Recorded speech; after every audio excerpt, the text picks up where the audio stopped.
허신영, 김한지 전도사입니다. 2019년 새해가 밝았습니다. 2019년의 백성교회 표어는 진리를 알지니 진리가 너희를 자유롭게 하리라입니다. 네, 여러분 모두가 이 말씀대로 진리 안에 자유를 누리는 능력의 2019년을 맞이하시기를 바랍니다. 2019년에도 백송교회 예배의 열정, 찬양의 열정, 기도의 열정은 계속되고 있습니다. 신앙의 갈증을 해결하지 못하고 영적 전쟁으로 힘겨워하시는 분, 원인 모를 질병으로 영육의 고통을 당하시는 분 모두 오셔서 살아계신 하나님을 뜨겁게 만나기를 소원합니다.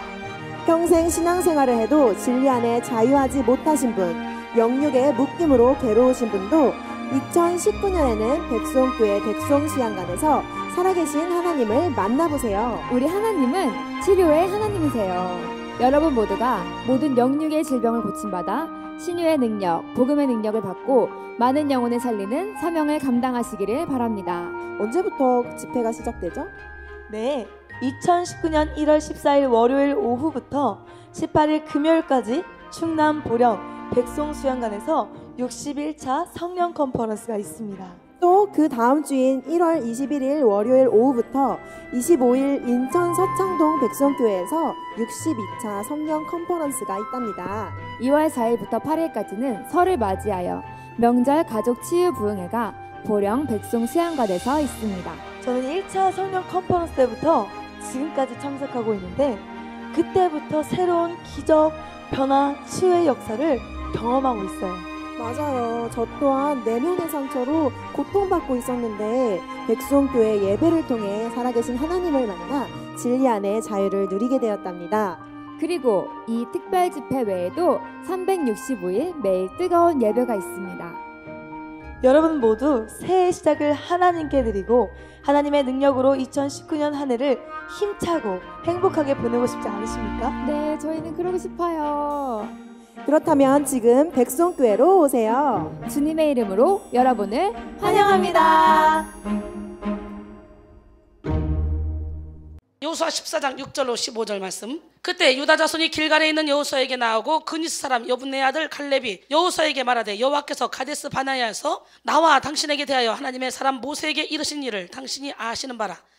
내 나이 40세에 여호와의 종 모세가 가데스 바네아에서 나를 보내어 이 땅을 정탐하게 하였으므로 내가 성실한 마음으로 그에게 보고하였고 나와 함께 올라갔던 내 형제들은 백성의 간담을 높게 하였으나 나는 내 하나님 여호와께 충성하였으므로 그날에 모세가 맹세하여 이르되 내가 내 하나님 여호와께 충성하였은즉 내 발로 밟는 땅은 영원히 너와 내 자손의 기업이 되리라 하였나이다. 이제 보소서 여호와께서 이 말씀을 모세에게 이르신 때로부터 이스라엘이 광야에서 방황한 지 이 45년 동안을 여호와께서 말씀하신 대로 나를 생존하게 하셨나이다. 오늘 내가 85세로 돼 모세가 나를 보내던 날과 같이 오늘도 내가 여전히 강건하니 내 힘이 그때나 지금이나 같아서 싸움이나 출입에 감당할 수 있으니 그날에 여호와께서 말씀하신 이 산지를 지금 내게 주소서. 당신도 그날에 들으셨거니와 그곳에는 아낙 사람이 있고 그 성읍들은 크고 견고할지라도 여호와께서 나와 함께 하시면 내가 여호와께서 말씀하신 대로 그들을 쫓아내리이다 하니 여호수아가 여분네 아들 갈렙을 위하여 축복하고 헤브론을 그에게 주어 기업을 삼게 하며 헤브론이 그니스 사람 여분네 아들 갈렙의 기업이 되어 오늘까지 이르렀으니 이는 그가 이스라엘 하나님 여호와를 온전히 쫓았습니다. 헤브론의 옛 이름은 기럇 아르바라. 아르바는 아낙 사람 가운데서 가장 큰 사람이었더라. 그리고 그 땅에 전쟁이 그쳤더라. 지경 넓히기 5번째 시간 사명의 지경을 넓혀라 라는 제목으로 함께 은혜를 나누기로 합니다. 성도는 시간이 가면 갈수록 더 좋은 삶을 살아야 돼. 처음보다 나중이 좋은 인생, 어려서보다 더 늙어서 잘 사는 인생. 젊어서 놀자 그러지만 우리는요 열심히 젊어서 하늘나라 확장을 위해서 하나님의 기뻐하는 일을 위해서 열심히 쌓아야 돼요. 힘 있을 때 썩을 것으로 신고 썩지 않을 것으로 다시 살아나고 약한 것으로 신고 강한 것으로 다시 살아나며 욕된 몸으로 신고 영광스러운 몸으로 다시 살아나고 할렐루야. 육의 몸이 있을 때 영의 몸이 있는 거예요. 젊었을 때 기도할 수 있을 때 찬양할 수 있을 때 예배 드릴 수 있을 때 말씀 들을 수 있을 때 전도할 수 있을 때 예물 드릴 수 있을 때 힘이 있을 때 최선을 다해서 나의 영혼을 위해서 준비해야 돼. 그게 지혜로운 사람이야. 그래서 행복한 삶, 갈수록 더 믿음이 있는 삶, 처음보다 나중이 더 좋은 인생, 어려서보다 늙어서 더 행복한 인생, 잘 사는 인생 돼야 됩니다. 또 성도는 시간이 지나면 지날수록 마음가짐을 확 찢고 좀 더 넓은 인생, 날이 갈수록 생각의 지경이 넓어지고 마음의 지경이 넓어져야 돼. 큰 인생으로 나가야 하고 더 큰 자유, 더 큰 기쁨, 더 큰 행복을 누리며 살아가야 돼요. 하나님의 영은 묶는 영이 아니라 푸는 영입니다. 그런데 많은 사람들이요, 시작은 화려합니다. 시작은 아주 거창하죠. 끝이 좋지 못해. 근데 이게 문제란 말이죠. 대단한 자본과 능력으로 시작해서 모든 것을 잃어버리고 쪽박 신세가 되는 그런 경우가 있는가 하면, 또 엄청난 열정과 의지로 시작했는데 얼마 가지 않아서 시들시들해져서 포기로 마무리하는 그런 경우도 있죠. 시작만 거창하고 끝이 초라해지는 이유는 뭡니까? 마음의 지경을 넓히지 못하기 때문에 그래요. 갈수록 더 좋은 인생, 갈수록 더 큰 인생을 살기 위해서는요, 우리는 지경을 넓혀야 돼. 아이가 성장할수록 더 큰 신발과 더 큰 옷이 필요하고, 실력이 늘어날수록 더욱더 고도의 훈련이 필요하듯이, 갈수록 위대한 인생을 살기 위해서는요, 지경을 넓혀야 돼. 마음가짐을 더 찢어야 돼. 더 큰 생각, 더 큰 마음, 더 큰 사명, 더 큰 헌신, 더 큰 봉사, 더 큰 예배로 하나님께 영광을 돌려야 돼요. 고인물은 썩습니다. 익숙한 일에 안주하고 편안한 일만 찾으면요, 영적 침체를 면하지 못합니다. 그러므로 우리는 날마다 지혜의 지경, 지식의 지경, 능력의 지경을 넓혀서 사명의 지경을 넓혀가야 돼요. 먹든지 마시든지 무엇을 하든지 하나님의 영광을 위해서 해야 돼요. 여러분, 이 시간 모두가 어제보다 오늘보다 내일 더 큰 사명을 감당하기로 결단하시고 표대를 향해 달려나가기로 합니다. 빌립보 3장 12절로 14절, 내가 이미 얻었담도 아니요 온전히 이루었담도 아니라 오직 내가 그리스도 예수께 잡힌 바 된 그것을 잡으려고 달려가노라. 형제들아, 나는 아직 내가 잡은 줄로 여기지 아니하고 오직 한 일, 즉 뒤에 있는 것은 잊어버리고 앞에 있는 것을 잡으려고 표대를 향하여 그리스도 예수 안에서 하나님이 위에서 부르신 부름의 상을 위하여 달려가노라. 할렐루야. 또한 사명은 그 일을 하지 않으면 안 되는 하나님의 부르심이란 뜻입니다. 하나님은 어느 누구도 세상에 그냥 보내시지 않습니다. 그래서 목적 없는 인생이 없습니다. 목적을 가지고 태어났고 그 목적을 위해서 살도록 부름을 받았습니다. 존 웨슬리는요, 하나님께서 하실 일이 있어서 내가 있는 것이다 라고 말했어요. 한 사람도 쓸모없는 사람이 없어. 다 존귀하게 구석구석 요소에서 하나님이 쓰시려고 계획하고 여러분을 만드셨어요. 그리고 이 만남을 축복을 주신 거예요. 즉 우리가 살아가는 이유는 하나님이 맡기신 일을 위함이라는 것이죠. 타임즈가 미국을 움직이는 가장 영향력 있는 100명을 선정했는데 그 중에 1위가 오프라 윈프리라고 합니다. 이 여성 토크 진행자인데요, 그녀가 진행하는 프로그램의 시청자가 어림잡아 1000만 명이 넘는다 그래요. 이 사람은 자기의 연약함, 부족함, 모든 열등감, 아픔, 그 모든 것들을 갖다 자연스럽게 풀어놔서 사람들이 어렵고 힘들어서 주저주저 이 말을 할까 말까 이런 말들을 그냥 싹 다 끄집어낸다는 거예요. 그래서 인기가 그렇게 좋다는 거예요. 그래서 공개적으로 토론하며 공개적으로 드러내서 고치는, 자기의 연약함을, 부족함을 공개적으로 드러낼 수밖에 없게 자기 먼저 드러내버린다는 거예요. 일찍이 사생활을 낳았잖아. 14살에 어렸을 때 강간을 당하고, 참 오프라 윈프리의 삶을 보면 기가 막힙니다. 그런데 이 사람이 미국을 움직이는 가장 영향력 있는 그런 인물 중에 100명을 선정했는데 그 중에 1등이라는 거예요. 그녀의 말 한마디에 미국 사람은 감동을 합니다. 그녀가 가난한 보육원을 방문해서 그곳에 도움이 필요하다 그러면요, 10초만 얘기하면 그 다음날 수십억의 기부금이 들어온다 그래요. 그녀가 어느 책을 읽었다 말만 하면 그 다음날 그 책이 베스트셀러가 된다는 거예요. 그녀의 이런 영향력이 어디서부터 비롯됐냐? 그녀의 자서전에서 이것이 사명이다 라는 책이 있어요. 그 책에 보면 오프라 윈프리의 4가지 인생 철학이 있습니다. 첫째, 남보다 더 가졌다는 것은 축복이 아니라 사명이다. 둘째, 남보다 아파하는 것이 있다면 그것은 고통이 아니라 사명이다. 왜냐하면 아파본 사람이 아픈 사람의 심정을 알 수 있기 때문에. 남보다 설레는 것이 있다면 그것은 망상이 아니라 사명이다. 남보다 부담되는 것이 있다면 그것은 강요가 아니라 사명이다. 이 4가지가 인생 철학이래. 어때? 우리도 그렇게 살아보지 않을래요? 사명은 하나님께서 생명을 바쳐서 감당하라고 맡기신 일입니다. 그래서 그 사명을 감당하기 위해서 사도 바울은 뭐라고 말합니까? 사도행전 20장 24절에 내가 달려갈 길과 주 예수께 받은 사명 곧 하나님의 은혜의 복음을 증언하는 일을 마치려면 나의 생명조차 조금 더 귀한 것으로 여기지 아니하노라 그랬어요. 우리 모두에게는 사명이 있습니다. 생명이 있는 모든 존재에는 사명이 있습니다. 신앙은 먼저 하나님의 경륜을 알고 수많은 선택의 순간 속에서 하나님이 원하시는 바른 선택을 함으로 사명을 감당하는 것입니다. 그러기에 신앙으로 위대한 인생을 사는 사람들은 자신이 사명을 위해서 태어났다는 것을 자각하고 자기 사명에 집중하는 삶을 살아갑니다. 사명을 위해 준비하고 사명을 위해 노력하고 사명을 위해 목숨도 아끼지 않습니다. 할렐루야. 빅터 프랭클은 사람은 누구나 자신의 삶에서 자신만의 과업 또는 사명을 가지고 있다. 그런데 이것은 다른 사람에 의해 대체될 수도 없고 또 자신의 인생에 반복할 수도 없다. 따라서 모든 사람이 갖는 과업이 독특한 것처럼 그것을 이행할 수 있도록 주어진 기회 또한 독특한 것이다. 이렇게 말했습니다. 시간이 지나면 끝까지 기다려주지 않는다는 거예요. 표대를 옮겨요. 하나님이. 우리 하나님은 열정을 가진 사람을 통해 이래. 사명을 위한 생각이 곧 영의 생각이고 사명을 위한 행동이 곧 영의 행동입니다. 그러나 육의 생각을 하는 사람들은요, 허망한 인생을 살며 사명을 자각할 수가 없습니다.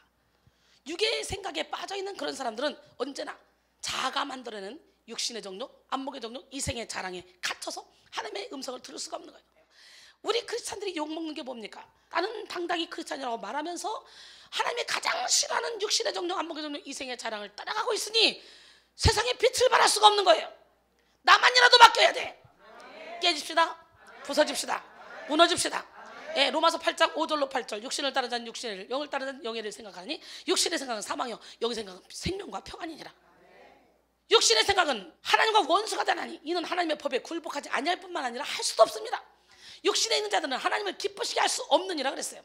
영성 훈련을 받으면 받을수록 신앙이 연단되면 연단될수록 내면 세계를 채웠던 이 자아의 생각이 사라지고 사명을 위한 진리의 생각이 가득하게 될 줄 믿습니다. 그래서 우리가 영성 훈련을 받는 거예요. 사명을 위한 생각이 커지면 커질수록 인생은 위대해지고 사명을 위한 열정이 뜨거우면 뜨거울수록 인생은 아름다워집니다. 사명은 인생의 시작과 마침을 알게 합니다. 또 사명은 인생을 해석하는 지혜가 됩니다. 사명을 깨달을수록 우리는 과거의 고난도 은혜로 해석하게 되고 상처와 아픔도 다른 영혼들을 살릴 수 있는 그런 약재료로 만들 수가 있는 거예요. 그래서 예수님은 상처 입은 치유자예요. 우리 모두가 다 상처 입은 치유자가 되기를 원합니다. 로마서 8장 28절에 우리가 알거니와 하나님을 사랑하는 자 곧 그 뜻대로 부르심을 입은 자들에게는 모든 것이 합력하여 선을 이루느니라. 우리가 하나님 안에 거하기만 하면 걱정할 필요가 없어요. 고난이 와도 환난이 와도 우리는 찬양할 수 있어요. 왜? 예수를 믿는 사람은 모든 고난과 환난조차도 우리를 온전하고 구비하여 조금 더 부족함이 없도록 만들려고 하나님의 계획함에 고난을 허락하는 거기 때문에 하나님의 손 안에 있기 때문에 또 사명은 인생의 위기를 돌파하게 합니다. 사명 있는 사람은요 어떤 위기도 다 뚫고 나갑니다. 사명자는 하나님이 주신 사명을 감당하는 일에 마귀의 방해가 있음을 압니다. 그러니까 그 마귀를 대처하죠. 근신하라 깨어라 너희 대적 마귀가 우는 사자같이 두루다니며 삼킬자를 찾나니 너는 믿음을 굳건하게 해요 그를 대적하라. 이는 세상에 너희 형제들도 동일한 고난을 당할 줄 압니다. 때때로 감당하기 어려운 순간을 만날지라도 힘의 원천이 되시는 하나님을 의지하여 넉넉하게 이기게 됩니다. 어떻게 이겨? 예, 로마서 8장 35절로 37절 보니까 누가 우리를 그리스도의 사랑에서 끊으려 환난이나 공고나 박해나 기근이나 적시나 위험이나 칼이라 기록된 바 우리가 종일 주를 위하여 죽임을 당하게 되며 도살당할 양같이 여김을 받았나이다 한 것 같으니라. 그러나 이 모든 일에 우리를 사랑하시니로 말미암아 우리가 넉넉히 이기느니라. 어떻게 이겨? 사명자에게는 하나님의 동력자로서의 위치가 주어집니다. 여러분 저와 여러분 하나님의 동력자입니다. 고린도전서 3장 9절에 보니까 우리는 하나님의 동력자들이요 너희는 하나님의 밭이요 하나님의 집이다. 예, 하나님의 동력자, 하나님의 밭, 하나님의 집. 야, 생각만 해도 행복하지 않습니까? 사명을 깨닫는 때는 우리에게 위임해 주신 하나님의 권세가 우리를 통해 나타나는 순간입니다. 교회는 얼마든지 세울 수 있는데 돈이 문제가 아닌데 하나님의 이런 능력으로 하는 거잖아요. 지금이라도 팔도에 빨리빨리 서서 이 일을 빨리빨리 진행하고 싶은데 저쪽이 나는 죽고 예수로 살아서 그냥 한 번 설교에 확 사람들을 엎어놔야 되잖아. 제자들이 그거를 해야 되는데 그게 덜 되니까 팍팍팍 세워가지 못하는 거예요. 방법은 없어. 그냥 죽으면 돼. 내가 죽으면 주님이 나를 통해 일한다 했잖아. 내가 그리스도와 함께 죽으면 하나님이 그리스도와 함께 나를 감춰놨다가 예수 그리스도께서 나타나실 그때 영광 중에 우리도 함께 나타난대. 나만 죽으면 끝나. 내가 그리스도와 함께 십자가에 못 박혔나니 그런 적이 되는 내가 사는 것이 아니오 오직 내 안에 그리스도께서 사시는 것이라. 이제 내가 육체 가운데 사는 것은 나를 사랑하사 나를 위해 자기 자신을 버리신 하나님 아들을 믿는 믿음 안에서 사는 것이라. 그러니 나는 죽고 예수로 살기로 결단하고 철저히 깨지기만 하면 나를 통해 빛이 나가는 거예요. 너희는 세상의 빛이라. 산 위에 있는 동네가 숨겨지지 못할 것이요 사람이 등불을 켜서 말 아래 두냐고 등경 위에 두라니 이러므로 집안 모든 사람에게 빛이니라. 이와 같이 너희 빛이 사람 앞에 비치게 하여 그들로 너희 착한 행실을 보고 하늘에 계신 너희 아버지께 영광을 돌리게 하라. 마태복음 5장 14절로 16절 주님은 말씀하시죠. 그래서 우리 부교육자들은 빨리빨리 빛을 발해야 돼. 죽어야 돼요. 깨져야 돼요. 이리 부딪혀도 저리 부딪혀도 저리 부딪혀도 다치는 성도가 없어야 돼. 상처받는 성도가 없어야 돼. 아무리 막 거룩한 분노를 해서 야단을 쳐도 그 사람들이 상처를 받지 않게 사랑으로 해야 돼. 사랑으로. 오늘 사랑으로 똘똘똘 뭉쳐지길 원합니다. 그래서 하나님의 동역자로서 멋지게 존귀하게 쓰임받기를 원합니다. 만약에 우리 부교육자들이 그렇게 권세에 있어서 내가 이 사람 세워도 되겠다 싶으면 저는 당장이라도 몇십 개 금방 세울 수 있어. 돈이 문제가 아니에요. 돈은 하나님이 하셔. 능력으로 하는 거야. 오늘 능력 받읍시다. 사명을 깨닫는 순간부터 하나님은 실제적인 인권, 영권, 물권을 물붓듯이 부어주십니다. 이 시간 여러분을 향해 하나님의 부르심의 소망을 확실히 붙잡길 원합니다. 에베소 1장 17절로 19절 우리 주 예수 그리스도의 하나님 영광의 아버지께서 지혜와 계시형을 너희에게 주사 하나님을 알게 하시고 너희 마음의 눈을 밝히사 그의 부르심의 소망이 무엇이며 성도 안에서 그 기업의 영광의 풍성이 무엇이며 그 힘의 위력으로 역사심을 따라 믿는 우리에게 베푸신 능력의 지극히 크심이 어떠한 것을 너희로 알게 하시기를 구하노라 그랬어요. 그럼 우리는 사명을 사랑하고 사명을 갈망해야 돼요. 사명을 위해 날마다 자아를 깨트려야 돼요. 사명의 힘을 다해야 됩니다. 사명의 지경을 넓혀가야 돼요. 오늘 이 시간에 하나님 성령을 받기만 하면 너희가 예루살렘과 온 유대와 사마리아 땅끝까지 이르러 내 증인 된다고 말씀했는데 오늘 성령의 충만함을 받게 하시고 사명의 지경을 넓혀주셔서 하나님의 뜻을 이루게 도와주셔서 라고 기도하시기 바랍니다. 사명의 지경을 넓히면 하늘문이 열립니다. 사명은 심부름하는 자, 심부름 사자에다가 목숨 명자를 붙인 단어입니다. 목숨을 건 임무라는 거예요. 사명자는 사명을 맡긴 이의 뜻을 이루는 데 사용됩니다. 자신에게 맡겨진 사명이 무엇인지 볼 수 있는 사람은 영의 눈이 열립니다. 성령 안에서 자기를 인식한 사람이라고 할 수 있습니다. 그래서 군사로 다니는 자는 자기 생활에 얽매인 자가 하나도 없나니 이는 군사로 모집한 자를 기쁘시게 하려 합니다. 디모데후서 2장 3절로 4절 말씀이죠. 제가 제 생활이 하나도 보이지 않고 군사로 모집한 자를 기쁘게 하며 오늘은 이곳으로 내일은 저곳으로 성령이 인도한 대로 갔더니 얼마나 많은 영혼들이 저를 통해 살아나고 있습니까? 여러분 모두가 다 사명을 자각하길 원합니다. 베드로 또한 예수님을 배신한 아픔을 주님께 치료받았을 때 내 어린 양을 먹이라, 내 양을 치라, 내 양을 먹이라 이 세 번에 걸쳐서 사명을 부여받고 결국은 모순절 성령의 불을 받은 이후에 멋진 하나님의 종이 됐잖아요. 그래서 성전 비문에 있는 안전병이를 일으키기를 않나, 설교 한 번 했더니 3,000명 5,000명이 돌아오지를 않나, 지나가기만 해도 그림자만 밟아도 귀신 떠나 병이 고쳐지지 않나, 엄청난 능력을 행했습니다. 오늘 여러분들도 베드로처럼 그런 능력을 행하기 위해서 하나님 앞에 여러분 자신을 내어드리길 원합니다. 사명의 지경을 넓히기 위해서 주어진 이름, 주어진 자리에 합당한 삶을 살아야 돼요. 우리는 각자 다양한 이름과 호칭으로 불립니다. 이순이 이름으로 불리고, 엄마라고 불리고, 아빠라고 불리죠. 아들이나 딸로 불리기도 합니다. 형제와 자매로 불리기도 하고 친구로 불리기도 합니다. 또한 교회에서는 직분에 따라 목사, 장로, 권사, 집사, 전도사, 선생님으로 불리고 또 직책에 따라 회장, 부회장, 종무, 회계 이렇게 불리기도 하죠. 우리에게 주어진 이름은 우리가 감당해야 될 1차적인 사명입니다. 하나님으로부터 우리에게 주어진 이름, 역할, 위치가 사명입니다. 그러므로 우리는 무엇보다 먼저 자기 이름에 걸맞는 삶을 살아야 되는 거예요. 목사는 목사답게 살아야 되고, 장로는 장로답게 살아야 되고, 권사는 권사답게 살아야 되고, 할렐루야, 집사는 집사답게 살아야 되고, 성도는 성도답게 살아야 되고. 어제나 오늘이나 영원토록 동일하신 하나님, 그 하나님은 지금도 사명을 감당하기 위해서 생명 거는 그 사람을 통해 일하십니다. 여러분에게 하나님이 허락하신 그 자리에 충실한 삶을 살아야 됩니다. 아내는 아내의 자리에 충실한 삶을 살아야 되고, 남편은 남편의 자리에서 충실한 삶을 살아야 되고, 자녀는 자녀의 자리에서, 부모는 부모의 자리에서 합당한 삶을 살아야 됩니다. 그런데 이름값을 하는 삶을 산다, 이거 참 결코 쉽지가 않죠. 자기 위치의 중요성을 알고 자기 자리가 하나님으로부터 온 것이라는 걸 알아야 이름값을 하고 살고 자리값을 하고 사는 거예요. 나는 막 여기 올라올 때마다 막 생명 걸고 헌신한다, 오늘도 순교한다, 이런 마음으로 올라오거든요. 그런데 우리 하나님이 올라올 때마다 대박치더라고. 보기만 해도 행복하지 않습니까? 나는 아무것도 아닌데 막 내 안에 계신 주님께서 막 일을 하시는 거야. 이순이는 이름값 하고 있죠? 이름값을 하는 인생을 살기 위해서 우리는 자기 인생에 대한 책임감을 가지고 있어야 돼요. 여러분, 여러분의 위치의 중요성을 다시 한번 깨닫고 위치에 최선을 다하시길 원합니다. 위치에 부합하는 삶을 살기를 원합니다. 그렇게 살기로 결단하면 하나님이 능력을 주신다는 거예요. 하나님은 우리가 책임감을 가지고 열심을 내는 만큼, 사명감을 가지고 구하는 만큼 성령으로 부어주십니다. 모든 일을 넉넉히 감당하게 하십니다. 누가복음 11장 13절에 보니까 너희가 악할지라도 좋은 것을 자식에게 줄 줄 알거든 하물며 하늘 아버지께서 구하는 자에게 성령을 주시지 않겠느냐? 마태복음에는 구하는 자에게 좋은 것을 주시지 않겠냐? 그 좋은 것이 바로 뭐라고? 성령. 할렐루야. 그 다음에 주어진 환경을 개척하며 나가야 됩니다. 한 소년이 있습니다. 아버지는 불치병이 걸린 정신병자였고 어머니는 그 충격으로 집에 나가서 불행한 어린 시절을 보내는 그런 소년이 있었습니다. 그는 학창시절에 3번을 낙제한 학교의 수치덩어리였습니다. 스스로 운명을 비관하고 불평하던 소년은 어느 날 자신을 괴롭히는 것을 공책에 적기 시작했습니다. 그 뒤로 그는 아버지에 대한 고통스러운 기억을 사랑과 존경으로 받아들였습니다. 또한 어머니의 원망을 이해하는 마음으로 바꿨습니다. 그리고 자신을 변화시키기로 마음을 먹었습니다. 그렇게 감정의 물결에 휩쓸리지 않고 이성적으로 생각하니까 자신의 문제들에 대한 해결책이 보이기 시작했습니다. 그는 매일 5시간씩 독서하고 2시간 이상 운동한다는 그런 원칙을 세우고 지키기 위해서 노력을 했습니다. 차차 그의 인생이 바뀌기 시작했습니다. 꼴찌, 멍청이 이런 비난은 어느새 우등생, 명석한 두뇌의 소유자라는 칭찬으로 바뀌었습니다. 자신에게 주어진 환경을 개척하고자 노력했던 이 소년은 바로 최연소 국회의원에 당선된 영국의 위대한 정치가 노벨 문학상을 받은 윈스턴 처칠 수상입니다. 여러분, 우리는 우리에게 주어진 환경 역시 우리의 사명이라는 사실을 알아야 돼요. 사실 이 땅에 주어지는 모든 환경에는 문제가 있습니다. 문제 없는 가정이 없습니다.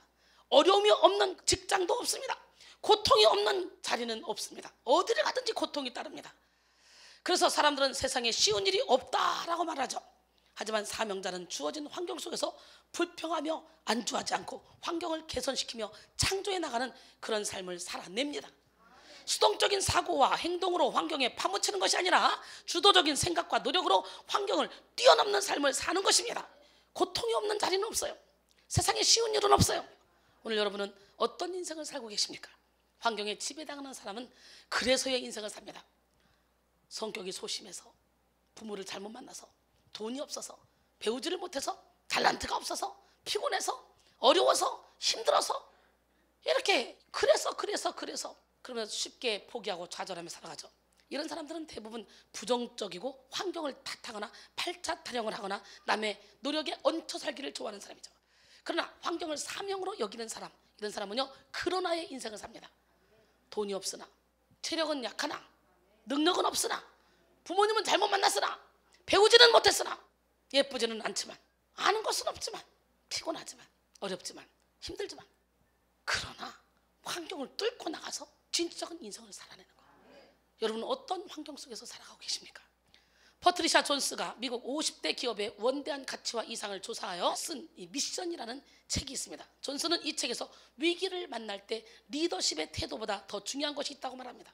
항해 중에 갑자기 어두운 구름이 몰려오고 걷잡을 수 없는 폭풍우가 몰아칠 때 그것을 뚫고 나가기 위해서 가장 중요한 것은 위기를 이겨내겠다는 불같은 의지나 구호가 아니었습니다. 이때에 가장 중요한 것은 2가지. 하나는 지척을 분간할 수 없는 깜깜한 어둠 속에서도 가야 할 방향을 선명하게 보여주는 나침반. 둘째는 배를 이끌고 가는 노련한 선장의 리더십입니다. 그런데요, 존스는 리더십보다 나침반의 역할에 더 무게를 두고 있습니다. 왜냐하면 많은 기업들이 망하는 이유가 리더십 자체가 없어서가 아니라 올바른 방향으로 이끌고 가는 리더십이 없기 때문이라는 거죠. 그래서 향방 없이 달리는 거 안가니만 못해. 그래서 우리는 빨리 달리는 것도 중요하지만 우리는 초점을 맞추는 게 중요하다는 거예요.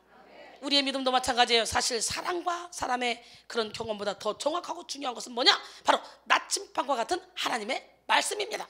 어떤 상황 가운데서도 하나님과 말씀을 선택하면 주어진 환경을 개척하는 삶을 살 수가 있습니다. 상황과 사람을 보지 않고 하나님을 온전히 쫓았던 갈렙은 환경을 개척해 나가는 그런 멋진 삶을 살았습니다. 갈렙처럼 믿음으로 환경에 넘어지지 말고 개척해 나가십시오. 이 시간 여러분 모두가 여러분의 환경을 사명으로 여기고 그리고 환경을 개척하는 그런 삶을 사시기 바랍니다. 그 다음에 하나님의 약속을 믿고 하나님의 영광을 위해서 나가야 돼. 사명은 하나님이 약속하신 자리입니다. 그러므로 사명자는 자신의 실력이나 능력을 믿고 나가지 않습니다. 하나님의 약속을 믿고 나가요. 그리고 무슨 일을 하든지 어디에 있든지 하나님께 영광 돌리는 것을 최우선으로 여깁니다. 다윗이 골리앗을 무너뜨릴 때도 자기 힘으로 무너뜨린 게 아니에요. 너는 칼과 창과 단창으로 내게 나오거냐? 나는 만군의 여호와의 이름으로 나간다. 아멘. 사랑하는 성도 여러분, 우리는 우리에게 주어진 이름, 주어진 자리에 합당하게 살면서 사명의 지경을 넓혀가야 됩니다. 또 주어진 환경을 사명으로 알고 환경을 개척하면서 사명의 지경을 넓혀야 됩니다. 하나님의 약속을 믿고 하나님의 영광을 위해 나가면서 사명의 지경을 넓히는 우리 모두가 되길 원합니다. 오늘 본문의 주인공인 갈렙은 환경을 뛰어넘어서 사명을 감당했고 상처를 뛰어넘어서 사명에 충성했습니다. 그래서 갈렙은 출애굽 1세대 가운데 여호수아와 함께 유일하게 가나안 땅에 들어간 사람이죠. 성경은 이런 갈렙을 소개할 때 대부분 그니스 사람 여분네의 아들 갈렙이라고 그렇게 말하죠. 그것은 갈렙의 출신 성분을 설명할 필요가 있기 때문에 그래요. 사실 여분네의 아들이요 그니스 사람 갈렙은요 원래 유대 민족이 아니었습니다. 그럼 어떤 민족이지? 원래 그니스 쪽은 에돔의 후손이었습니다. 에돔은 원래 에서의 별명이죠. 에서는 동생 야곱과 태어나면서부터 앙숙이었어. 앙숙. 그의 후손인 에돔 족속은 두고두고 이스라엘을 괴롭혔습니다. 왜? 에서가 장자권을 가지고 있는데 그거를 밭주간 그릇에 야곱이 사버렸잖아. 그래서 원수지간이 돼버린 거예요. 그래서 430년 동안 애굽에서 포로로 있다가 애굽에서 출애굽할 때 그 에돔 족속들이 사는 그 길을 건너면 금방 가나안 땅에 들어가는데 와서 막잖아. 못 가게. 그래서 이스라엘 백성들이 돌아 가잖아. 그것 때문에 막 짜증을 부리잖아. 이 정도로 430년 동안 우리 형제국이 이렇게 오랫동안 포로로 있었는데 나왔구나. 이 길을 지나가. 할 수 있는데 이것들 야비한 것들이야. 이거 또 우리 거 뺏을 걸 이 땅 지나간다 하면서 그런 마음으로 못 지나가게 하죠. 이렇게 후손인 에돔 족속은 두고두고 이스라엘의 가시 노릇을 했습니다. 에돔은 이스라엘과 인척 관계에 있으면서도 형제국인데도 불구하고 환난당한 이스라엘을 돌보지 않을 뿐만 아니라 강대국과 손을 잡고 오히려 이스라엘을 침략했습니다. 그래서요 욥기 1장 10절로 11절 보니까 내가 누구냐 에돔이 내 형제 야곱에게 행한 포악으로 말미암아 부끄러움을 당하고 영원히 멸절되리라. 내가 멀리 섰던 날 곧 이방인이 그의 재물을 빼앗아가며 외국인이 그의 성문에 들어가서 예루살렘을 얻기 위하여 제비 뽑던 날에 너도 그들 중 한 사람 같으리라 그랬어요. 왕후 에스더의 시대에 유대인을 괴롭힌 하만이 에돔 사람이고요. 그리고 예수님 시대에 2살 이하의 아이들을 학살한 악명 높은 헤롯 왕이 에돔 사람이에요. 이런 정황을 미루어 볼 때 우리는 갈렙이 이스라엘 민족의 지도자가 되는 것은 고사하고 이스라엘 민족과 함께 사는 것조차도 쉽지 않은 사람이라는 것을 알 수가 있죠. 그렇기 때문에 갈렙은 귀화했음에도 불구하고 이스라엘 백성들 중에서 원수의 자손으로 살아야 했을 것입니다. 그 증거가 바로 갈렙의 이름입니다. 갈렙의 이름은 개, 공격자, 노예, 종, 수탉의 울음소리라는 뜻을 가지고 있어요. 유대인들은 개를 부정한 짐승이라고 여겼고 천대했습니다. 이렇게 갈렙은 유대인들로부터 무시를 받을 수밖에 없는 환경과 이름을 가지고 살아야만 했습니다. 하지만 갈렙은 환경을 뛰어넘어 사명의 지경을 넓혔습니다. 갈렙은 자신의 출신 성분으로 인해 좌절하고 낙심하는 것이 아니라 오히려 더욱더 겸손하고 신실하게 사명에 집중했습니다. 이런 갈렙을 움직였던 그 중심에는 뭐가 있었냐? 바로 열정이 있었어요. 갈렙의 일생은 열정 그 자체였습니다. 어때요? 이순이의 일생 열정 그 자체 아닙니까? 결국 헤브론에 정착했던 85세의 나이일 때도 그는 하나님의 약속에 대한 열정이 남달랐습니다. 이런 갈렙의 리더십 스타일을 솔선수범형이라고 합니다. 갈렙에게는 높아지고자 하는 마음도 주목받고자 하는 마음도 없었습니다. 그는 그저 하나님만을 바라봤어요. 민수기 13장을 보면요, 이스라엘 12정탐꾼 중에 10명의 정탐꾼이 가나안 땅을 정탐하고 난 후에 돌아와서 부정적인 보고를 하는 그런 내용이 나옵니다. 그때 갈렙은 뭐라 했냐? 민수기 13장 25절로 33절 보니까 40일 동안 땅을 정탐하기를 마치고 돌아와 바란 광야 가데스에 이르러 모세와 아론과 이스라엘 자손의 온 회중에게 나와 그들에게 보고하고 그 땅의 과일을 보이고 모세에게 말하여 이르되 당신이 우리를 보낸 땅에 간즉 과연 그 땅에 젖과 꿀이 흐르는데 이것은 그 땅의 과일이니이다. 그러나 그 땅 거주민은 강하고 성읍은 견고하고 심이 클 뿐 아니라 거기서 아낙 자손을 보았으며 아말렉은 남방에 거주하고 헤딘과 여부스인과 아모리인은 산지에 거주하고 가나안인은 해변과 요단가에 거주하더이다. 갈렙이 모세 앞에서 백성을 조용하게 하고 이르되 우리가 곧 올라가서 그 땅을 취하자 능히 이기리라 하나, 그러니까 여호수아보다 갈렙이 먼저 앞서서 얘기했어요. 근데 왜 여호수아를 리더로 세웠나 했더니 그런 출신 성분도 있네요. 그죠? 예, 하나님이 여호수아를 세운 이유도 이렇게 능히 이기리라 하나 그와 함께 올라갔던 사람들은 이르되 우리가 능히 올라가서 그 땅을 취하지 못하리라. 그 백성을 치지 못하리라. 그들은 우리보다 강하니라 하고 이스라엘 자손 앞에서 그 정탐한 땅을 악평하여 이르되 우리가 두루 다니며 정탐한 땅은 그 거주민을 삼키는 땅이요 거기서 본 모든 백성은 신장이 장대한 자들이며 거기서 네피림 후손 아낙자손의 거인들을 보았나니 우리는 스스로 보기에도 메뚜기 같으니 그들이 보기에도 그와 같았을 것이다. 10명의 정탐꾼들이 이렇게 보고를 합니다. 모든 사람이 아낙자손처럼 다 크대요. 이렇게 보이는 거예요. 육적인 눈으로 보면 아무것도 아닌 일도 크게 보이지만 영적인 눈으로 보면 큰 산도 평지로 보입니다. 오늘 우리는 영의 눈을 가지고 바라봐야 돼요. 칼렙과 여호수아는 완고하고 패역한 10명의 정탐꾼과 이스라엘 백성들에 맞서서 옷을 찢으면서 이렇게 말했습니다. 민수기 14장 6절로 9절. 그 땅을 정탐한 자 중 눈의 아들 여호수아 여분의 아들 칼렙이 자기들의 옷을 찢고 이스라엘 자손의 온 회중에 말하여 이르되 우리가 두루 다니며 정탐한 땅은 심히 아름다운 땅이라. 여호와께서 우리를 기뻐하시면 우리를 그 땅으로 인도하여 들으시고 그 땅을 우리에게 주시리라. 이는 과연 젖과 꿀이 흐르는 땅이니라. 다만 여호와를 거역하지는 말라. 또 그 땅 백성을 두려워하지 말라. 그들은 우리의 먹이라.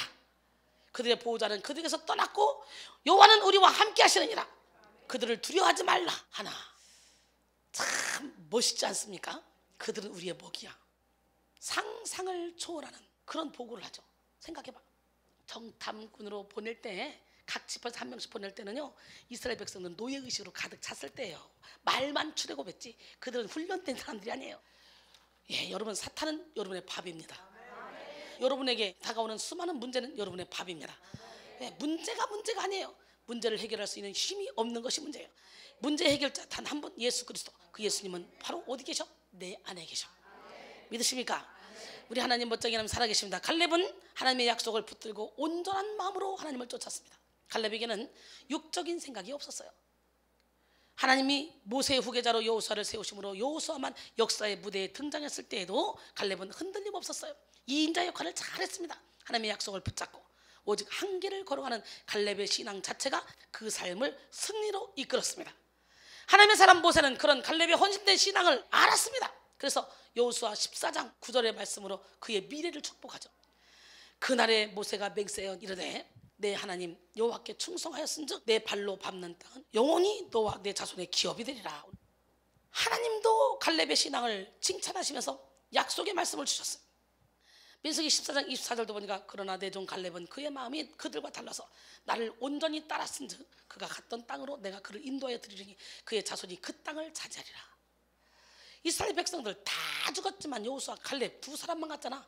출애굽 1세대는. 그리고 2세대들 후세대들 갔잖아요. 20세 미만은 갔지만 20세 이상은 다 죽었어요. 하나님도 갈렙의 신앙을 칭찬하시며 약속을 말씀을 주셨는 것처럼 오늘 여러분의 신앙을 칭찬하시며 여러분에게 약속의 말씀을 주신 것들이 있을 것입니다. 예, 우리는 그 약속의 말씀을 붙잡고 끝까지 달려나가야 돼. 열정을 가지고. 갈렙은 모세를 통해 주신 하나님의 말씀을 붙잡고 45년을 살았어요. 갈렙은 자신의 출생 성분을 뛰어넘고 주위 사람들의 평가를 뛰어넘고 시간의 무게를 뛰어넘어서 사명의 지경을 넓혀갔습니다. 그리고 마침내 본문에 이르러서 가나안 땅 분배가 본격화된 시점에서 갈렙의 지경은 클라이막스에 도달했습니다. 이스라엘 자손이 여호와께서 모세에게 명령하신 것과 같이 가나안 땅을 나눌 때에 갈렙은 여호수아에게 나와서 담대하게 자신의 소신을 밝혔습니다. 갈렙은 45년을 품고 있었던 꿈을 마음껏 펼치면서 자신에게 헤브론 땅을 달라고 말하죠. 그게 오늘 본문 말씀이에요. 여호수아 14장 7절로 12절 보니까 내 나이 40세에 여호와의 종 모세가 가데스 바네아에서 나를 보내어 이 땅을 정탐하게 하였으므로 내가 성실한 마음으로 그에게 보고하였고 나와 함께 올라갔던 내 형제들은 백성의 간담을 높게 하였으나 나는 내 하나님 여호와께 충성하였으므로 그날에 모세가 맹세하여 이르되 내가 내 하나님 여호와께 충성하였은즉 내 발로 밟는 땅은 영원히 너와 내 자손의 기업이 되리라 하였나이다. 이제 보소서. 여호와께서 이 말씀을 모세에게 이르신 때로부터 이스라엘이 광야에서 방황한 이 45년 동안을 여호와께서 말씀하신 대로 나를 생존하게 하셨나이다. 오늘 내가 85세로 돼 모세가 나를 보내던 날과 같이 오늘도 내가 여전히 강건하니 내 힘이 그때나 지금이나 같아서 싸움에나 출입에 감당할 수 있으니 그날에 여호와께서 말씀하신 이 산지를 지금 내게 주소서. 당신도 그날에 들으셨거니와 그곳에는 아낙 사람이 있고 그 성읍들은 크고 견고할지라도 여호와께서 나와 함께 하시면 내가 여호와께서 말씀하신 대로 그들을 쫓아내리이다. 열정이 정말 대단합니다. 얼마든지 여호수아에게 말할 거예요. 나 나이도 먹었잖아. 좋은 땅 줘, 편안한 땅 줘. 말할 수 있는데 굳이 안악 자손이 있고 굳이 가장 험한 땅을 달라고 해서 그걸 개척하겠다. 이거 대단한 거 아니에요? 여호수아 입장에서는요, 땅을 분배하는 입장에서 엄청나게 고마웠을 거예요. 저 골칫덩어리 땅을 누구한테 개간시킬까?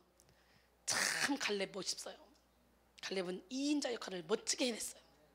우리는 여호수아처럼 1인자가 될 수도 있지만 여호수아도 모세의 시종 눈의 아들 여호수아였어요. 2인자 역할을 잘할 때 하나님은 1인자로 세워가는 거예요. 갈렙이 의지하고 있는 것은 자신의 체력이나 능력이 아니라 하나님의 약속이었습니다. 사람의 약속을 붙드는 사람은 결코 이런 놀라운 형통의 주인공이 될 수가 없습니다. 사람을 믿을 수 없다는 결론밖에 나오지 않죠.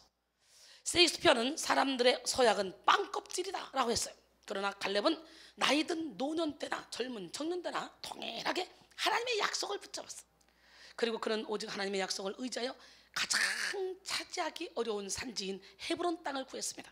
헤브론 산지는 아낙 사람 중에서도 가장 큰 사람들이 살고 있다고 여겨지는 그런 땅이죠. 갈렙이 이렇게 척박한 땅, 어려운 땅이었던 헤브론 땅을 구한 것은 하나님의 뜻을 이루기 위한 것입니다. 이런 갈렙의 도전은 여호수아를 감동시켰고요, 그리고 하나님을 기쁘시게 했습니다. 결국 갈렙은 헤브론까지 사명의 지경을 넓혔습니다. 이를 통해 그 땅의 전쟁이 끝나는 평화가 이루어지게 됐어요. 오늘 우리 사명의 지경을 넓힙시다. 여호수아 14장 13절로 15절 보니까 여호수아가 여분네 아들 갈렙을 위하여 축복하고 헤브론을 그에게 주어 기업을 삼게 하며 헤브론이 그니스 사람 여분네 아들 갈렙의 기업이 되어 오늘까지 이르렀으니 이는 그가 이스라엘 하나님 여호와를 온전히 쫓았습니다. 헤브론의 옛 이름은 기랏 아르바라. 아르바는 아낙 사람 가운데 가장 큰 사람이었더라. 그리고 그 땅에 전쟁이 그쳤더라. 할렐루야. 야, 갈렙이 얼마나 왕성하면 전쟁이 그쳐버렸어. 아낙 사람 다 몰아내고 이겨내고. 대박이잖아요. 대박. 야, 우리는요 빨리빨리 사명을 발견하기 위해서 깨져야 돼요. 부서져야 돼요. 무너져야 돼요. 결론적으로 사랑하는 성도 여러분, 오늘은 지경 넓히기 5탄 사명의 지경을 넓히라는 제목으로 함께 은혜를 나눴습니다. 갈렙은 하나님을 온전히 쫓음으로 일평생 사명의 지경을 넓혀갔습니다. 자기 출신의 한계를 뛰어넘었고 무시받고 소외되고 했던 그런 감정적 한계도 뛰어넘고 45년이라는 시간의 무게도 다 뛰어넘었어요. 노인이라는 시간의 한계도 뛰어넘어 사명의 지경을 넓혔습니다. 여러분 모두 갈렙처럼 호흡이 닿는 그날까지 사명의 지경을 넓히며 살아가시기 원합니다. 이 시간 여러분 모두가 이름에 합당한 삶, 환경을 개척하는 삶, 하나님의 언약을 신뢰하고 하나님의 영광을 구하는 삶으로 사명의 지경을 넓히시기를 주님의 이름으로 축원합니다. 이 갈렙처럼요, 그들의 신은 그들을 떠났고 우리 하나님은 우리와 함께 하시기 때문에 그들은 우리의 먹이야. 이 고백이 여러분의 고백이 되기를 원합니다.